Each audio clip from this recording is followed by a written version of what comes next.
माननीय सदस्य श्री असादुद्दीन ओबीसी जी। मोहतरमा, बहुत बहुत शुक्रिया आपका कि आपने एक अहम मौजू पर मुझे बोलने का मौका इनायत फरमाया। और बड़े अफसोस की बात है कि बड़ी धूमधाम से हुकूमत की तरफ से इस बात को रखा गया, मगर 30 से ज़्यादा MP यहाँ पर मौजूद नहीं हैं। मैडम, पहले तो मैं वज़ीर आज़म की इस बात की मजम्मत करता हूँ और उनको बताना चाहूँगा कि जिना के बारे में उन्होंने जो कहा था, हम तो जिना के सख्त मुखालिफ है, इसलिए भारत को अपना वतन माने, मगर 42 में आपके प्यारे वीर और जिना की पार्टी ने नॉर्थ वेस्ट फ्रंटियर, सिंध और बंगाल में मिलकर हुकूमत चलाई और उस हुकूमत ने 1.5 लाख हिंदू और मुसलमानों को अंग्रेजों की फौज में शामिल कराया ताकि वो लड़े। तो किसी शायर ने अच्छा कहा था वजीर आजम के बारे में कि फरेब देकर जमाने को पारसा ना बनिए, इन्हें कहो कि वो बंदा बने खुदा ना बने, अमीर शहर यही चाहता या हजरत कि हमारी चीख गले में रहे सदा ना बने।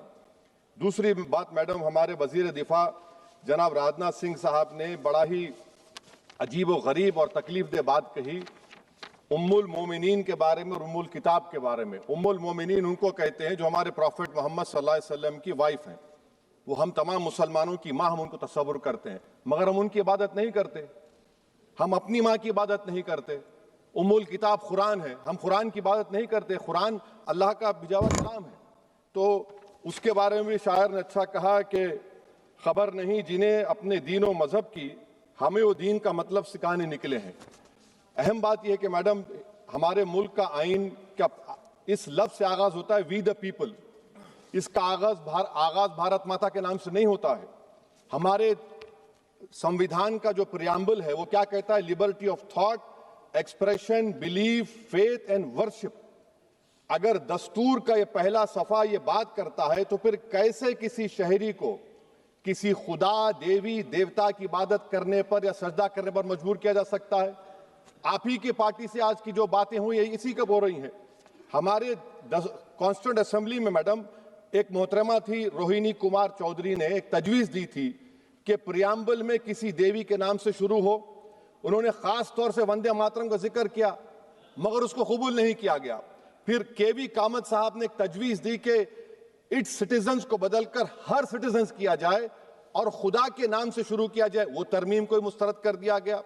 हमारे संविधान का उसूल यह है कि भारत क्या है, उसकी अवाम है, अवामी कानून की मुसन्निफ है, अवाम की मर्जी से सबसे बालातर है, अवामी हाकिम है। मुल्क किसी खुदा, देवी, देवता, मजहबी इलामत के नाम से नहीं चलता, ना मुल्क किसी एक मजहब की मिल्कियत है। इसीलिए बाबा साहब अम्बेडकर ने क्या कहा था? उन्होंने मदर इंडिया के नजरिए को मुस्तरद किया। बाबा साहब ने एक नई इस्तिलाह वजह कर दी और कहा कि भैक्षित भारत, ये बाबा साहब अम्बेडकर ने कहा। अब मैडम, अगर मजहबी आजादी इस आइन का बुनियादी उसूल है तो सवाल यह पैदा होता है कि उस वक्त हमारे जो कॉन्स्टिट्यूंट असेंबली के प्रेसिडेंट थे जनाब राजेंद्र प्रसाद साहब ने किस बुनियाद पर वंदे मातरम को कौमी तराना करार दिया?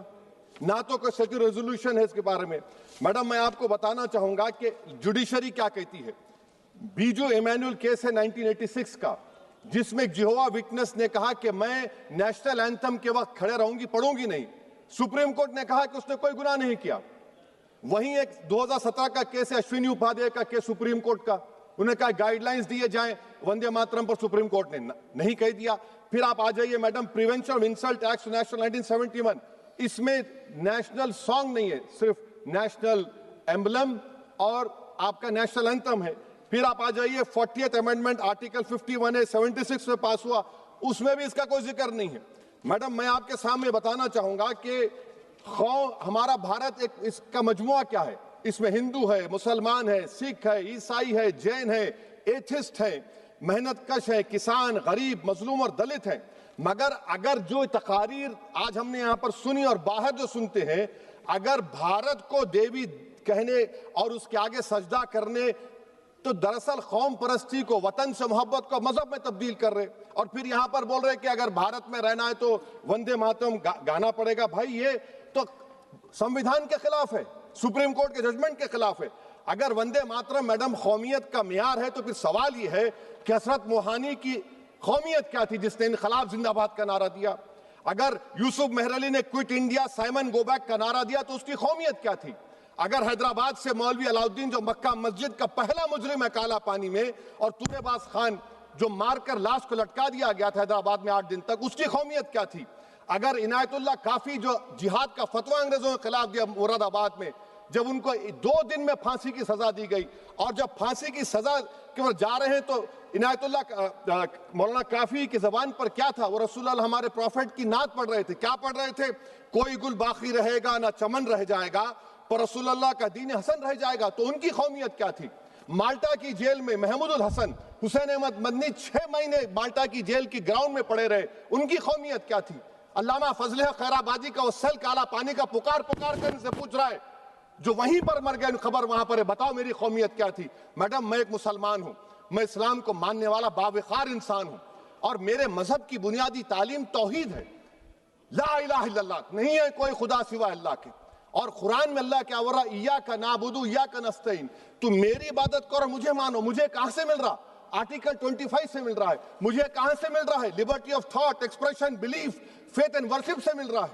तो इसको जोड़ना ये बहुत ही खतरनाक होगा। और हमारे प्रॉफिट मोहम्मद सल्लल्लाहु अलैहि वसल्लम जब मदीने को गए तो उन्होंने उस वतन के लिए दुआ की, कहा कि अल्लाह मदीने की मोहब्बत हमारे दिलों में और इजाफा कर दे, मक्के से ज्यादा कर दे। तो ये इस्लाम, मुसलमान होना, हमारे ईमान में मुल्क की मोहब्बत बीच में नहीं आती, और मुल्क से मोहब्बत है और रहेगी हमेशा, क्योंकि ये अजीम कुर्बानियां यहां पर शामिल है जिन्होंने जंग आजादी में हिस्सा नहीं लिया। आज अगर वो वतन की मोहब्बत का दर्ज देंगे तो बड़ा गलत होगा। मैडम, मैं आपके सामने एक चीज पढ़ूंगा। 1937 रविंद्रनाथ टैगोर ने लेटर लिखा सुभाष चंद्र बोस को। मैं सिर्फ, किसी ने नहीं पढ़ा ये। क्या कहा टैगोर साहब ने? But parliament is a place of union for all religious groups and there the song cannot be appropriate.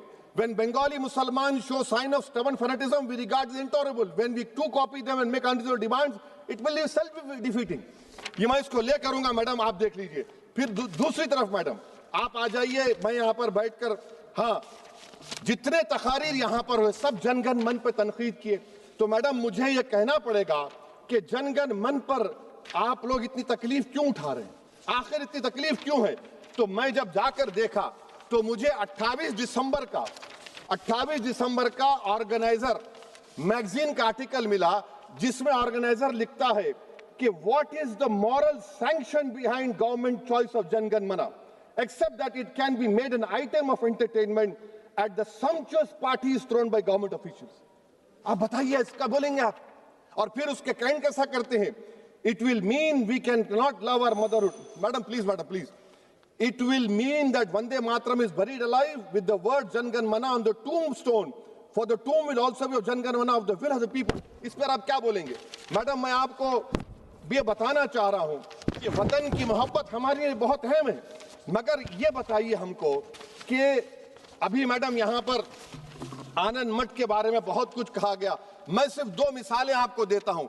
आनंद मठ के पेज नंबर 70 और 80 को पढ़ लीजिए। इसके बाद सनातन जहां मुसलमानों के घर पाते थे, इन्हें आग लगा देते थे। आप पेज नंबर 98 पढ़िए। हमें सिर्फ इन मुसलमानों को जड़ से खत्म करना है, क्योंकि खुदा के दुश्मन बन चुके हैं। फिर आप पेज नंबर 115-16 दीजिए। फिर मुख्तलिफ इलाकों में मुसलमानों को सदा देने के लिए भेजे जाते, जहां मुसलमान आबादी नजर आती जला दिया जाता। फिर आप देख लीजिए मैडम, सफे नंबर 120 पेज 120, बंकिम लिखते हैं कि सनातियों को मालूम नहीं था कि अंग्रेज हिंदुस्तान को निजात दिलाने वाले हैं। ये आप क्यों कर रहे हैं? अब आप मैडम, मैं आपको पेपर्स दे कर दूंगा। मैडम, भारत में हमारी आजादी इसलिए आई और बरकरार रही कि हमने मुल्क और मजहब को एक चीज नहीं बनाया।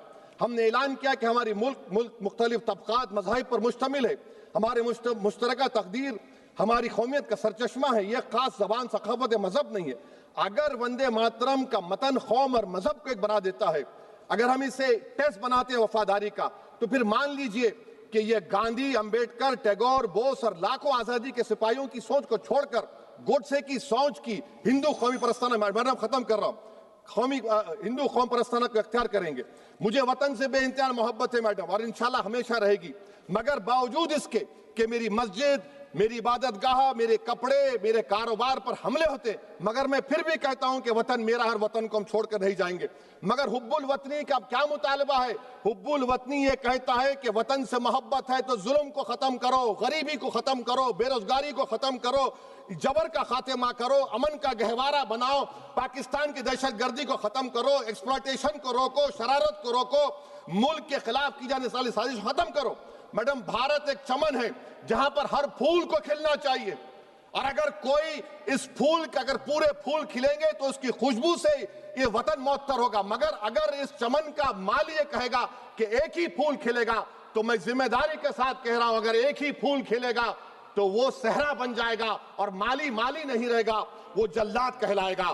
तो इसीलिए मैडम, हम उम्मीद करते हैं कि हुकूमत इस पर जोर जबर ना करे। मेरा राइट है, यकीनन मैं जानता हूं कि आजादी के लड़ाई में वंदे मातरम का नारा था, मगर अगर आप इसको जबर करेंगे तो ये संविधान के खिलाफ है। वफादारी का सर्टिफिकेट हमसे मत लीजिए मैडम, खत्म कर रहा हूं, वफादारी का सर्टिफिकेट हमसे मत लीजिए। आपके बुजुर्गों के कोई एक किताब में लिख के क्या लिखा है बता दीजिए, कहां पर क्या लिखा हुआ है।